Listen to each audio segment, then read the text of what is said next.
Chapter 15. Then said the Lord unto me, Though Moses and Samuel stood before me, yet my mind could not be toward this people. Cast them out of my sight, and let them go forth.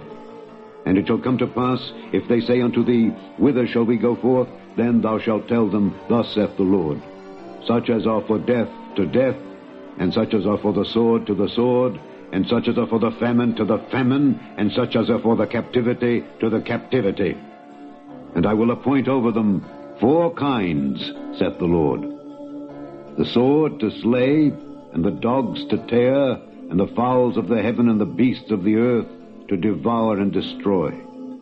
And I will cause them to be removed into all kingdoms of the earth, because of Manasseh the son of Hezekiah king of Judah, for that which he did in Jerusalem. For who shall have pity upon thee, O Jerusalem? Or who shall bemoan thee? Or who shall go aside to ask how thou doest? Thou hast forsaken me, saith the Lord. Thou art gone backward. Therefore will I stretch out my hand against thee, and destroy thee. I am weary with repenting. And I will fan them with a fan in the gates of the land. I will bereave them of children. I will destroy my people, since they return not from their ways. Their widows are increased to me above the sand of the seas. I have brought upon them against the mother of the young men a spoiler at noonday. I have caused him to fall upon it suddenly, and terrors upon the city. She that hath borne 7 languisheth. She hath given up the ghost. Her son is gone down while it was yet day. She hath been ashamed and confounded, and the residue of them will I deliver to the sword before their enemies, saith the Lord. Woe is me, my mother, that thou hast borne me a man of strife and a man of contention to the whole earth. I have neither lent on usury, nor men have lent to me on usury, yet every one of them doth curse me. The Lord said, Verily it shall be well with thy remnant.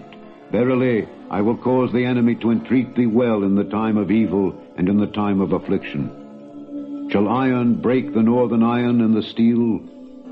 Thy substance and thy treasures will I give to the spoil without price, and that for all thy sins, even in all thy borders. And I will make thee to pass with thine enemies into a land which thou knowest not, for a fire is kindled in mine anger, which shall burn upon you.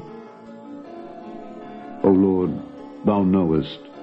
Remember me and visit me, and revenge me of my persecutors. Take me not away in thy long suffering. Know that for thy sake I have suffered rebuke. Thy words were found, and I did eat them, and thy word was unto me the joy and rejoicing of mine heart, for I am called by thy name, O Lord God of hosts. I sat not in the assembly of the mockers, nor rejoiced. I sat alone, because of thy hand, for thou hast filled me with indignation. Why is my pain perpetual, and my wound incurable, which refuseth to be healed? Wilt thou be altogether unto me as a liar, and as waters that fail? Therefore thus saith the Lord, If thou return, then will I bring thee again, and thou shalt stand before me. And if thou take forth the precious from the vial, thou shalt be as my mouth. Let them return unto thee, but return not thou unto them. And I will make thee unto this people a fenced brazen wall, and they shall fight against thee, but they shall not prevail against thee. For I am with thee to save thee and to deliver thee, saith the Lord. And I will deliver thee out of the hand of the wicked, and I will redeem thee out of the hand of the terrible.